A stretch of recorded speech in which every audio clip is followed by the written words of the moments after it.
Jadi kita Nah, tidak boleh menafsirkan semau kita. Harus iya, betul-betul ayat Alkitab melengkapi ayat Alkitab, iya. dan itulah pegangan kita.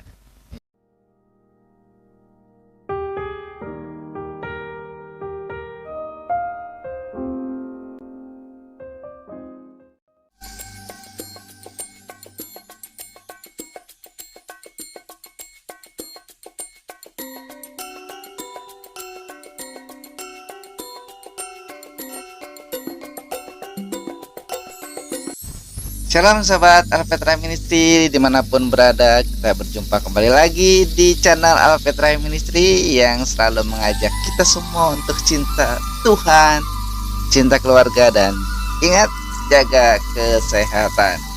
Sobat Alpetra Ministry sudah hadir bersama kita hari ini. Ada Om Yan yang tentunya akan memberikan bukan sekedar wawasan tapi penguatan iman Kristen kita. Baik Om, sebelum kita mulai seperti biasa, silakan Om menyapa terlebih dahulu Sobat Alpetra. Sahabat Alberta, salam, Tuhan Yesus memberkati. Semoga kita tetap semangat sampai Tuhan Yesus datang kembali. Nah, semangat tuh ya. Iya nih, ngomongin datang kembali Om, salah satunya yang mau kita omongin nih Om tentang isu rapture katanya Om. Wah, Sobat Alpetra yang mau tahu tentang rapture lebih jauh sudah ada ya di channel kita ya, sudah jelaskan sama Om Yan tuh udah beberapa tahun yang lalu tuh ya, dan kita akan bahas sedikit lah hari ini ya. Baik Om, kita langsung masuk ke tema kita Om, hidup dalam roh, hidup dipimpin oleh roh. Nah Om, sebelumnya saya bacakan dulu dari Galatia ya Om, pasal yang kelima ayat yang ke-16. Nah, saya bacakan dulu ya Om. Maksudku ialah hiduplah oleh roh, maka kamu tidak akan menuruti keinginan daging. Nah, di sini ada dibilang hiduplah oleh roh Om. Dan di ayat 25 itu dibilang jikalau kita hidup oleh roh, baiklah hidup kita juga dipimpin oleh roh. Nah, ini sepertinya di surat Galatia pasal 5 ini Om, ada dua hal yang berbeda ya Om. Ada hidup oleh roh dan hidup dipimpin oleh roh. Ini gimana Om? Sebetulnya sama atau beda? Kalau sama gimana? Kalau beda gimana? Silakan Om. Sahabat Alpetra, jangan lupa like dan subscribe Alpetra Ministry dimanapun. Tonton terus, bunyikan bel.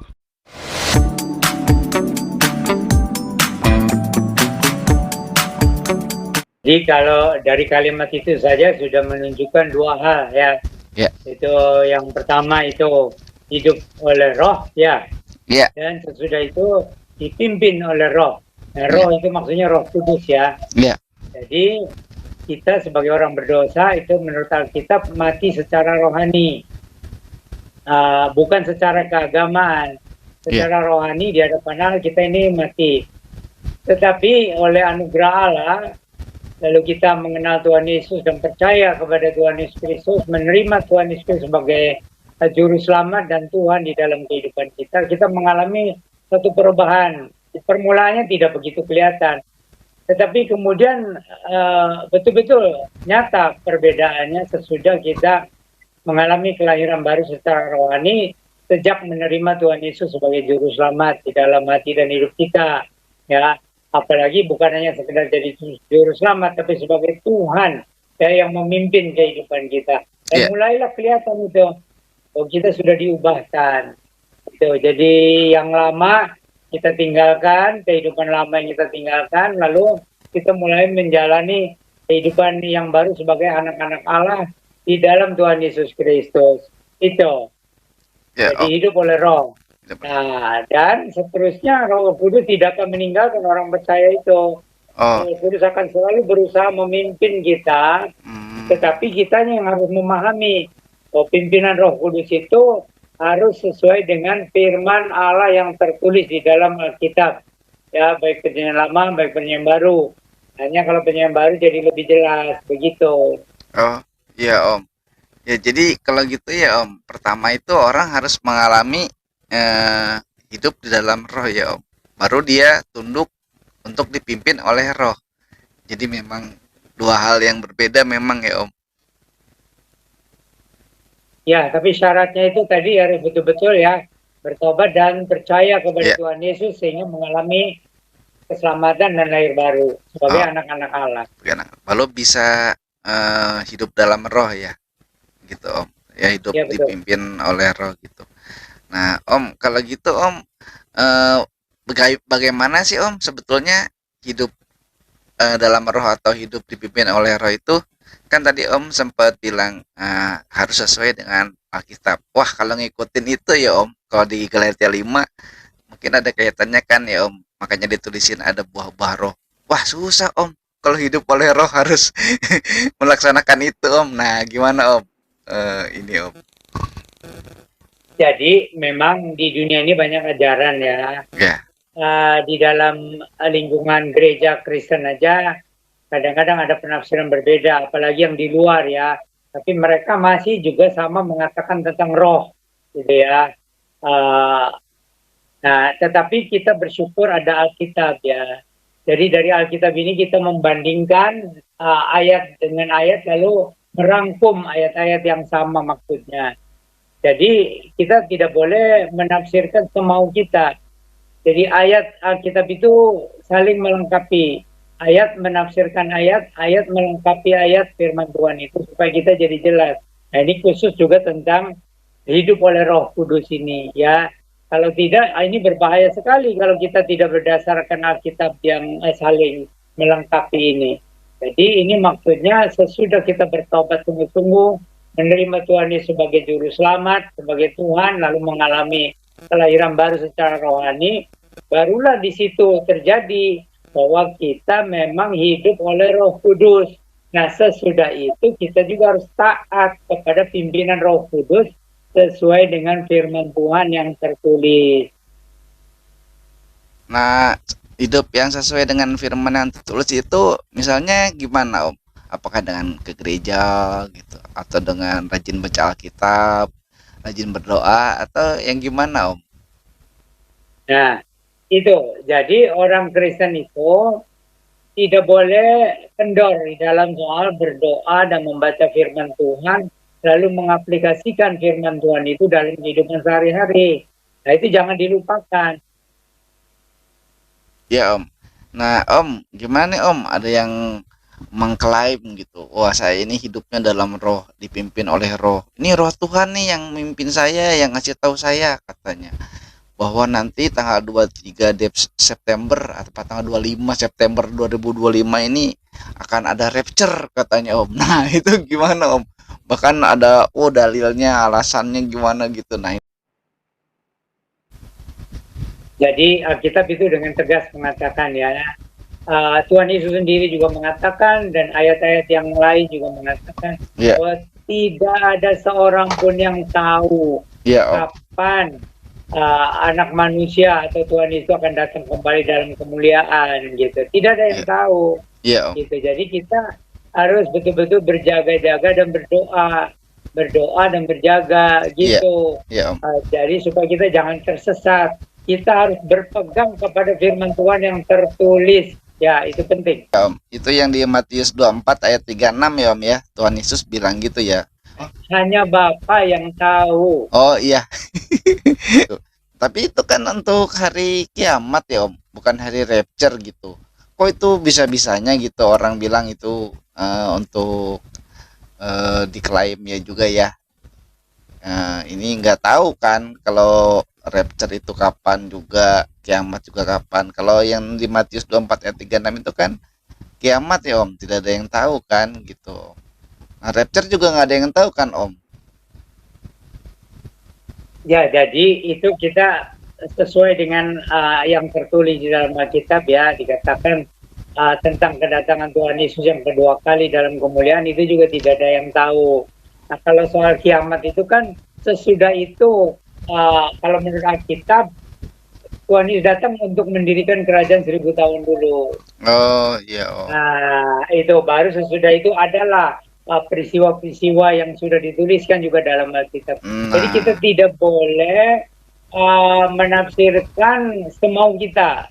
Iya. Betul-betul ayat Alkitab melengkapi ayat Alkitab, Iya. dan itulah pegangan kita. Iya ya Om. Nggak boleh cocokologi juga ya Om. Main comot-comot aja gitu. Nah itu jadi ya istilah cocokologi itu ya. Iya. Jadi orang Kristen itu harus menjadi apa namanya pelajar Alkitab yang serius. Jadi kita mempelajari Alkitab itu dengan serius, dan itu bukan seperti mendadak ya. Kita baca Alkitab, saya bisa selesai dalam 1 tahun, lalu saya bisa memahami, tidak bisa. Iya. Itu perlu waktu. Ya, Iya. perlu waktu karena kita ini terbatas. Iya. Tapi Allah itu tidak terbatas. Iya. Demikian juga karya Roh Kudus itu. Ya, Om. Makanya kita harus dengan rendah hati lah. Dengan rendah hati belajar setahap demi setahap, selangkah demi selangkah untuk Iya. memahami kebenaran Alkitab. Ya Om. Tuh. Nah, tapi Om, baik lagi ke yang kita bahas, orang yang biasanya seperti itu tuh dia bilang kan, saya mendapatkannya dari Roh Kudus gitu. Atau saya dibawa Roh Kudus naik ke surga misalnya gitu Om.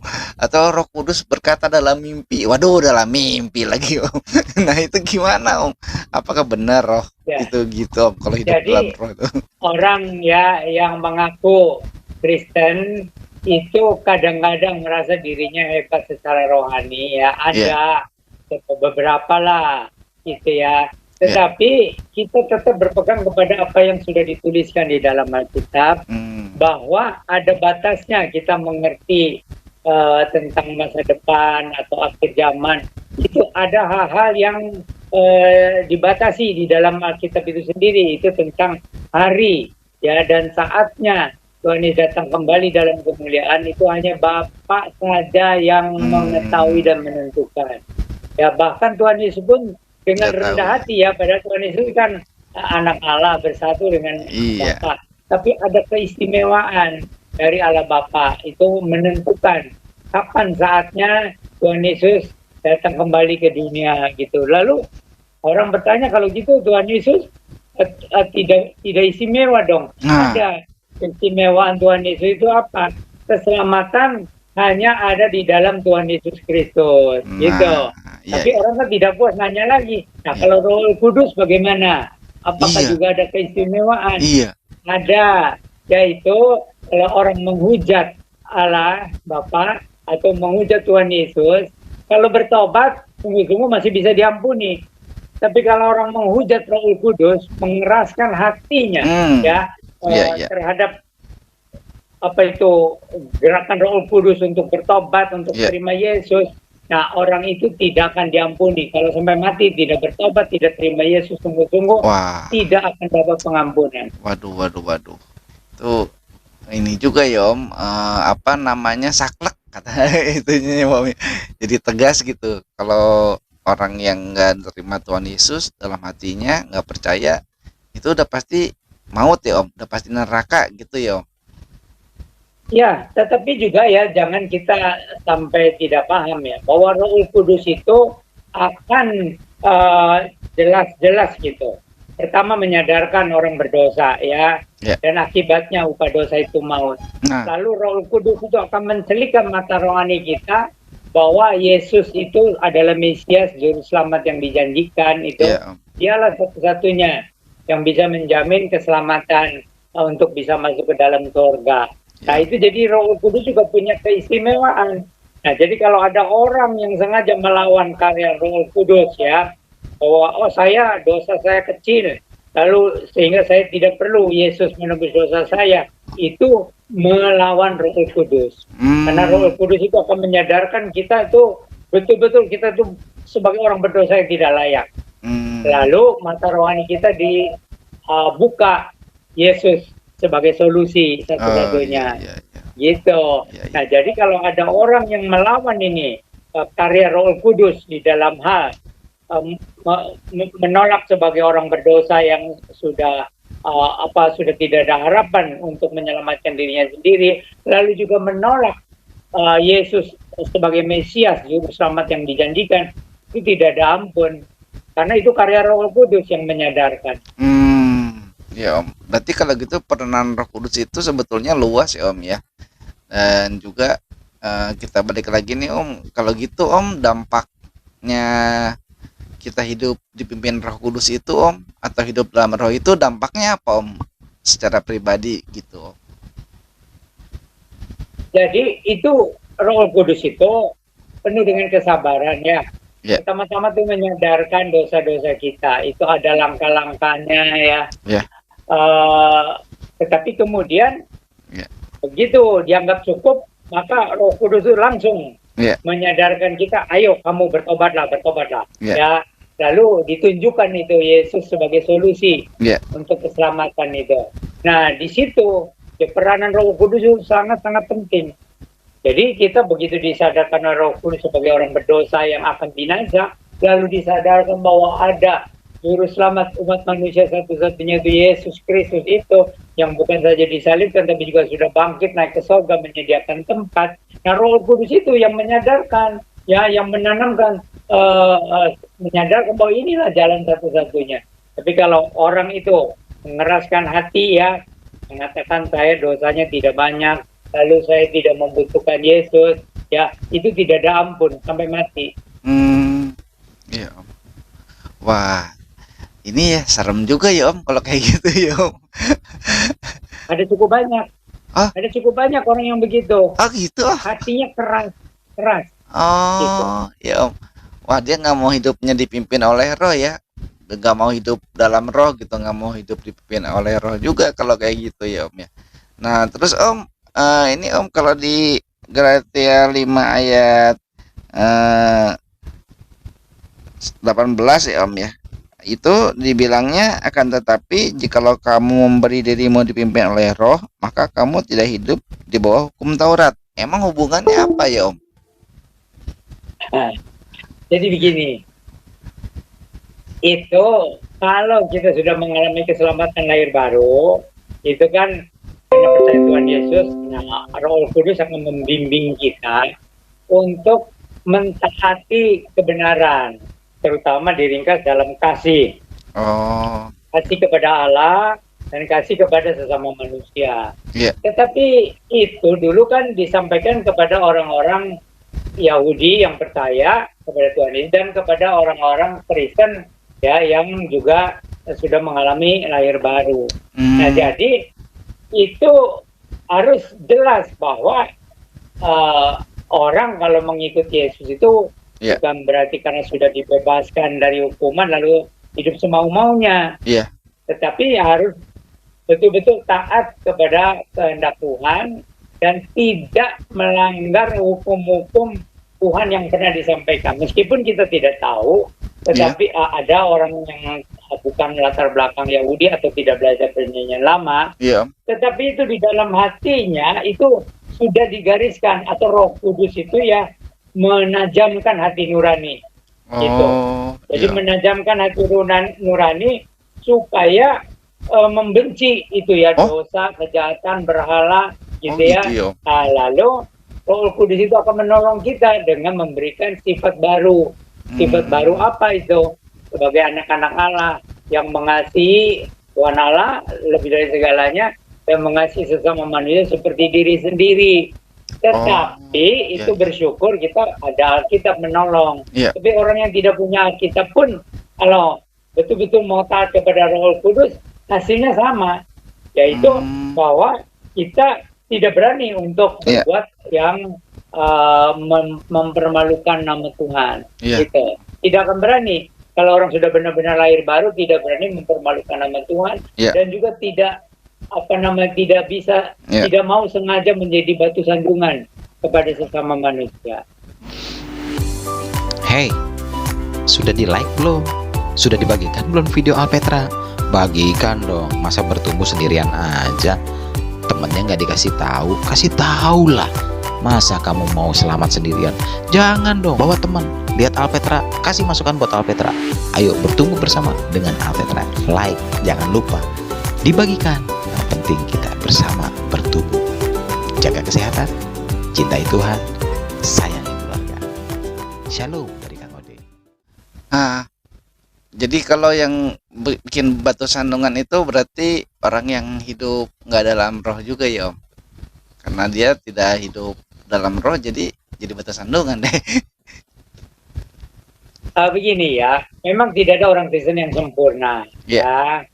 Tetapi setidak-tidaknya ada perbedaan antara orang Kristen yang sudah mengalami keselamatan lahir baru dengan orang Kristen yang hanya beragama Kristen, ikut kegiatan Kristen, tapi belum mengalami keselamatan lahir baru. Itu akan berbeda di dalam kehidupan sehari-hari. Jadi Oh, itu iya. kalau orang yang sudah mengalami keselamatan lahir baru itu hati nuraninya itu akan lebih tajam, Oh, gitu. iya. Ya, untuk mengasihi Tuhan dan mengasihi sesama manusia. Tapi Ya. kalau orang ya misalnya dilahirkan dalam keluarga Kristen ya, Ya. atau bukan dari keluarga Kristen tapi sudah sering ikut dalam kegiatan Kristen. Ya. Tapi kalau belum mengalami keselamatan lahir baru, itu hati nuraninya itu masih tumpul.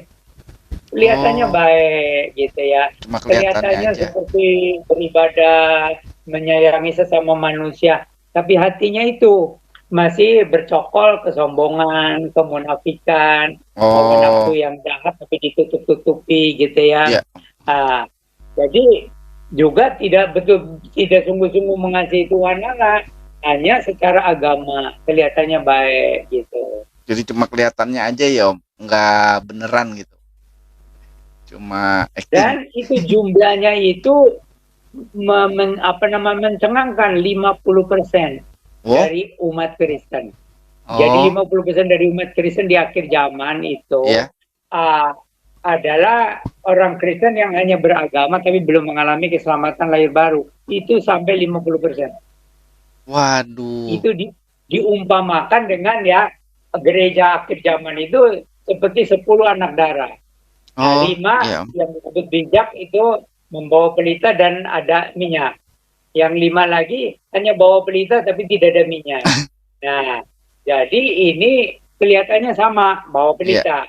Tapi bedanya ada yang ada minyak itu, ada Roh Kudus, ada hidup baru, maksudnya minyak Oh, tuh. iya. Hidup baru ya. Ya. Tetapi kalau yang tidak ada minyak itu kelihatannya seperti Kristen gitu ya. Ya.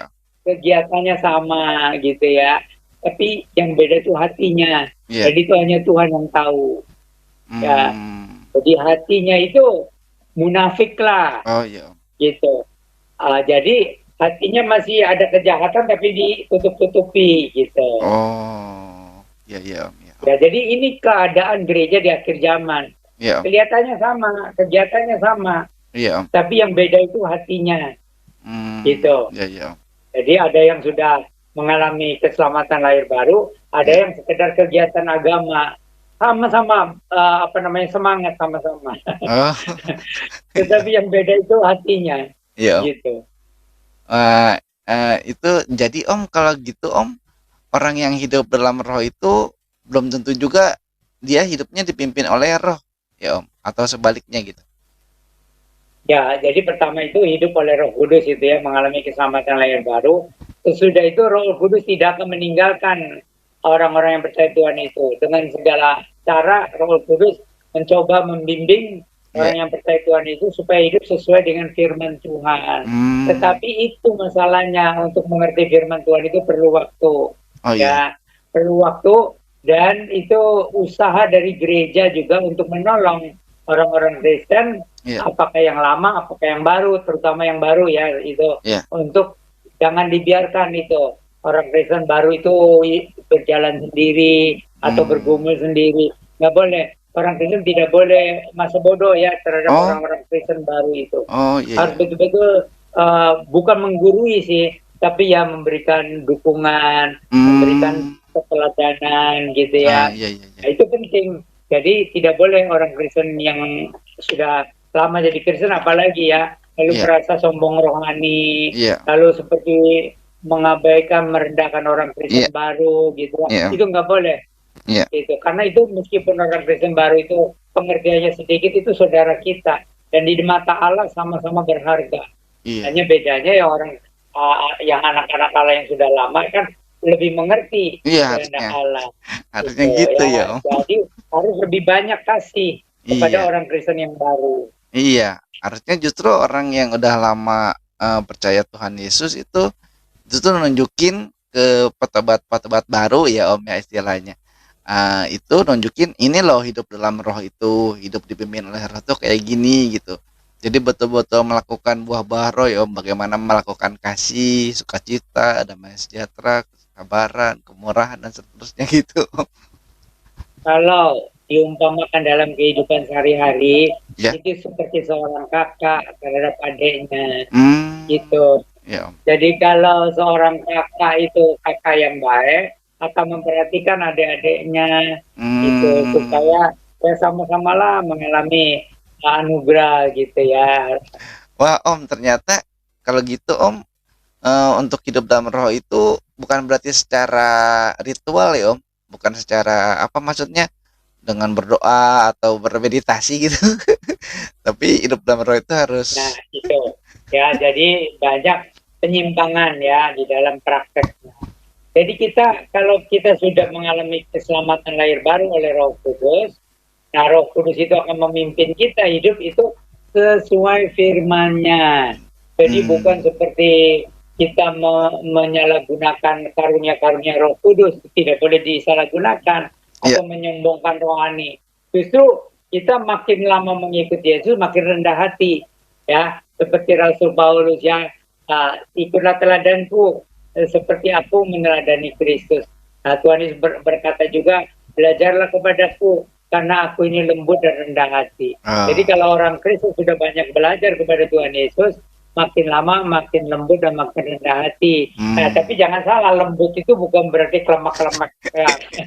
Bukan. Lembut itu lembut hatinya. Ya, ya, jadi ya, tidak keras kepala terhadap teguran firman Tuhan ya atau Om, terhadap peringatan Roh Kudus gitu. ya Atau Om. kalau dengar khotbah ya hari Minggu ya, kalau hamba Tuhan khotbahnya keras, lalu seperti nggak senang gitu ya. Padahal kita harus terbuka. Kalau hamba Tuhan di mimbar berkhotbahnya sangat keras, ya kita itu terima, tapi dengan memikirkan apakah ini sesuai dengan firman Tuhan atau tidak. Kalau sesuai dengan firman Tuhan ya kita terimalah gitu. Kalau tidak sesuai dengan firman Tuhan ya nanti kita cari waktu ya ketemu sama hamba Tuhan itu, Iya, Pak Pendeta atau Pak Penginjil ya. iya. Itu tadi Bapak menyampaikan firman Tuhan itu kok nggak ada dasarnya di dalam Alkitab. Tapi harus dengan rendah hati. Iya, Harus dengan rendah hati iya. ya. Karena kan kita sama-sama belajar dengan rendah hati. Nanti bagaimana coba jawaban dari pendeta atau penginjil itu ya. Ya Om. Nah, ada kan ceritanya itu hamba Tuhan yang sombong rohani gitu ya. Nah, Kamu ini tahu apa? Saya kan sudah lama gitu melayani Tuhan. Nah, itu nggak boleh ya. Jadi kita itu harus sama-sama terbuka. Kita sama-sama murid, kita sama-sama anak Tuhan. Ya belajar rendah hati lah. ya Om. Dan itu pada kenyataannya ya Om ya. Ada yang begitu gitu Om. Oke Om, kita balik lagi ke obrolan kita Om. Tentang hidup dalam roh dan hidup dipimpin oleh roh ini Om. Itu Om di Galatia 5 ini juga kan dituliskan ada hawa nafsu ya Om, atau keinginan daging gitu. Nah itu dianggap sebagai lawannya dari hidup oleh roh dan hidup dipimpin oleh roh ya Om ya katanya Om. Nah, itu kita juga jangan salah paham ya. Karena orang-orang bukan Kristen tuh juga banyak yang kelihatannya baik ya. Ya, Karena mungkin dididik ya oleh orang tuanya atau lingkungannya. Tetapi itu hati manusia itu yang menjadi sarang ya, dosa itu di dalam hati manusia. Jadi ada orang yang kelihatan ya beragama, apakah Kristen atau bukan Kristen. ya, Kelihatan orang beragama, kelihatan orang baik. Tapi siapa tahu hatinya, itu kan ada peribahasanya kan, ya Om. gitu. Dalam laut bisa diduga, Iya. tapi dalam hati siapa tahu gitu. Nah, itu kadang-kadang ada orang yang sampai sekian puluh tahun masih belum tahu. Ya ini sebenarnya belum mengalami keselamatan lahir baru. Karena dia rajin ke gereja, rajin melayani gitu. Ya, tetapi itu di dalam hatinya itu menyimpan itu. Apakah kesombongan, apakah kemunafikan, atau hawa nafsu jahat. Nah, itu yang dibilang yang menyelinap katanya ke dalam gereja itu. Oh. Ya. jadi pura-pura jadi orang Kristen, bahkan bisa jadi hamba Tuhan juga, Oh iya. tapi belum mengalami keselamatan lahir baru gitu. Iya. Ya, itu bisa saja sampai matinya nggak kelihatan gitu Iya. ya. Tapi orang yang dekat, itu tahu Iya, Om. ini orang ini hanya ikut-ikutan gitu Iya, ya, atau iya. penuh dengan kemunafikan ya. Iya. Tapi kan kita kan dinasihati oleh firman Tuhan jangan menghakimi. Iya, Ya, iya. jangan menghakimi, kita doakan saja Iya, Om. supaya siapa tahu orang itu nanti sebelum dipanggil Tuhan dia sudah bertobat sungguh-sungguh, percaya Tuhan sungguh-sungguh, mengalami keselamatan lahir baru ya. Makanya ajaran Tuhan itu tegas, jangan menghakimi, supaya kamu jangan dihakimi. Iya. Karena dengan penghakiman kamu menghakimi orang lain, kamu akan dihakimi sedemikian juga gitu. Iya, iya. Nah, jadi kadang-kadang kita tidak bisa lihat hanya dari luarnya gitu. Ya, Iya, Om. itu terutama orang-orang yang ke gereja gitu. Iya, Om. Ya, kalau yang di luar gereja, ya kita tahulah firman Tuhan kan berkata semua orang sudah berdosa dan kehilangan kemuliaan Allah. Iya. Biarpun beragama ya, tapi dia ya beda lah. Jadi memang ada orang bukan Kristen ya, tapi wajahnya itu seperti berseri-seri gitu ya. Iya. Itu berseri-seri itu kadang-kadang karena dia orang yang suka belajar, suka baca buku Om. gitu. Nah, ada juga yang suka bersemedi gitu. Orang Kristen sebenarnya boleh bersemedi, tapi bersemedinya itu harus merenungkan firman Tuhan gitu. Tetapi bersemedi itu apakah dengan firman Tuhan atau bukan dengan firman Tuhan, itu akan merubah wajah itu sepertinya kelihatan baik. Oh. Gitu. Tapi kalau yang benar-benar baik kan hanya Tuhan yang tahu hati manusia itu seperti apa. Iya, Om. Begitu. Ya, kata Om lihat dari buah-buahnya aja ya, Om. Itu benar atau enggak gitu ya, Om ya. Ya, jadi itu ada orang yang memang ya punya agama, dididik dengan baik gitu ya dari kecil dan dididik sopan santun gitu ya. Tetapi begitu dia mendengar Injil itu hatinya tetap mengeraskan hati. Saya cukup baik, saya cukup puas dengan agama saya gitu ya. Nah, itu orang yang begitu itu dari pandangan manusia kelihatan seperti ya sama aja orang beragama, akan orang Kristen juga ada yang kelihatannya tidak baik gitu ya. Ini orang bukan Kristen segitu mah udah cukup baik gitu ya. Tetapi kan kalau firman Tuhan kan dengan tegas mengatakan tidak ada orang yang baik di hadapan Tuhan. Iya. Ya. Dan itu pasti akan terbuka, pasti akan kelihatan nantinya gitu. Tapi kalau di depan manusia semua orang bisa berpura-pura. Ya, ada orang Kristen yang suka berpura-pura juga gitu ya. Ada orang yang bukan Kristen juga suka berpura-pura. Nah, itu makanya hanya Tuhan yang melihat hati manusia itu. Jadi kita jangan menghakimi orang dari penampilan. Iya, gitu. iya, Om. Jangan Om. menghakimilah kata Tuhan Yesus. Iya. Supaya kamu jangan dihakimi. Iya, Om. Tapi firman harus disampaikan. Iya, firman disampaikan ya, Om ya. Karena konsekuensinya gimana pun juga pokoknya harus disampaikan gitu ya, Om. Dan terus yang terima juga jangan menghakimi, itu ya, Om ya, poinnya ya. Gitu, Om. Om, ini kalau juga berkenaan dengan hidup dalam roh ya, Om ya. Tadi sih Om udah bilang sih di depan ada orang yang suka sombong rohani ya, dalam apa istilahnya gitu, sombong rohani. Kan suka ada yang saya ini hidupnya dekat dengan Tuhan, wah rohnya tuh Roh Kudusnya kuat kayak gitu, Om. Sehingga ngaku-ngaku lah gitu, bisa dengar suara Tuhan lah, bisa apa gitu. Jadi orang boleh saja ya mengaku saya ini dipenuhi Roh Kudus gitu ya. Oh iya. Tetapi bukan sekedar baik secara keagamaan. Iya. Tetapi ada perubahan yang mendasar, di dalam hatinya, dalam sikapnya. Itu pasti akan kelihatan nanti gitu. Jadi perubahan itu bukan sekedar secara keagamaan, tapi secara kepribadian yang di dalam ya. Bukan, kan ada orang yang secara pribadi dididik ya oleh orang tuanya. Tapi tetap dia mengeraskan hati, tidak mau bertobat, tidak mau terima Tuhan Yesus. Tapi kelihatan baik. Itu kelihatannya baik dan beragama. Nah, jadi itu firman Tuhan itu yang lebih tajam dari pedang yang bermata dua ya.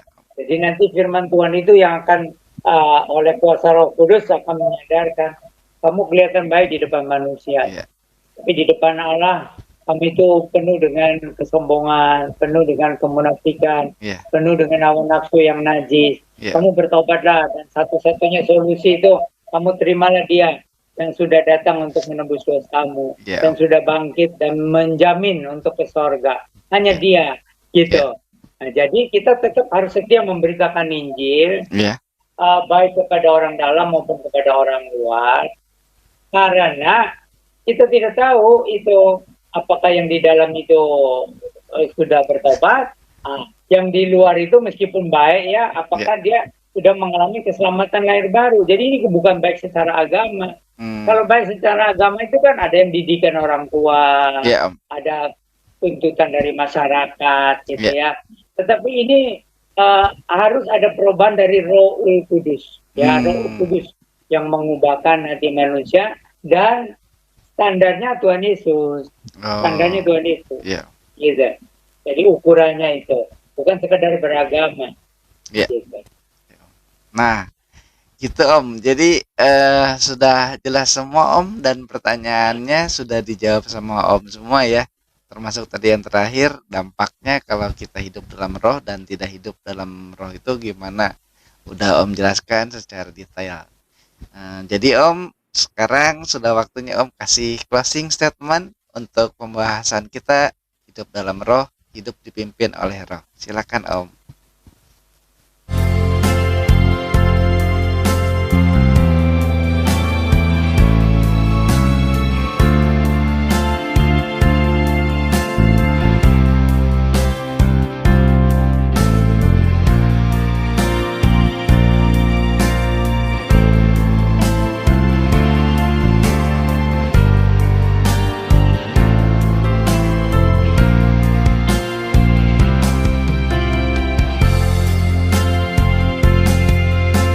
Ya, jadi itu tentang kehidupan beragama itu ya. Sekarang ini kadang-kadang kita kesulitan untuk memastikan ya ini orang Kristen sudah lahir baru atau belum. Ya, lalu yang di luar ya, yang di luar juga ada kan orang beragama ya bukan Kristen tapi kelihatan baik, gitu, kelihatan baik.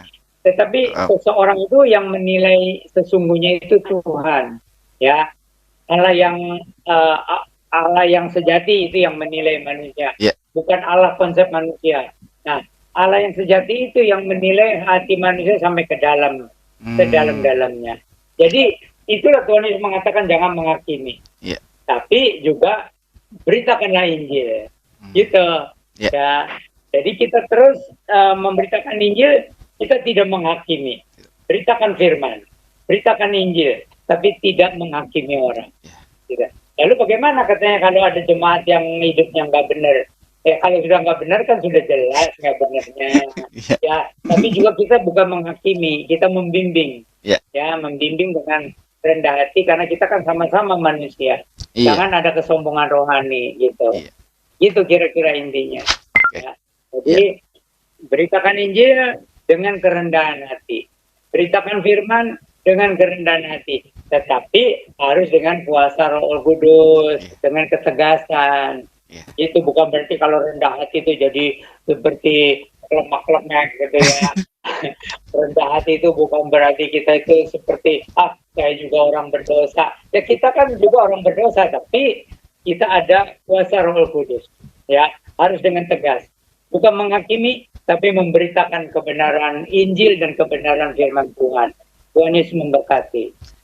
Tuhan Yesus memberkati. Baik sahabat Apetra, kita bersyukur ya sudah dapat sesuatu yang tentunya akan menjadi rema dalam kehidupan kita, menambah kuat iman kita, percaya bahwa Tuhan Yesus Kristus adalah juru selamat kita satu-satunya. Baik sahabat Apetra, sampai sini dulu perjumpaan kita. Tetap cinta Tuhan, cinta keluarga, jaga kesehatan. Shalom, Maranatha.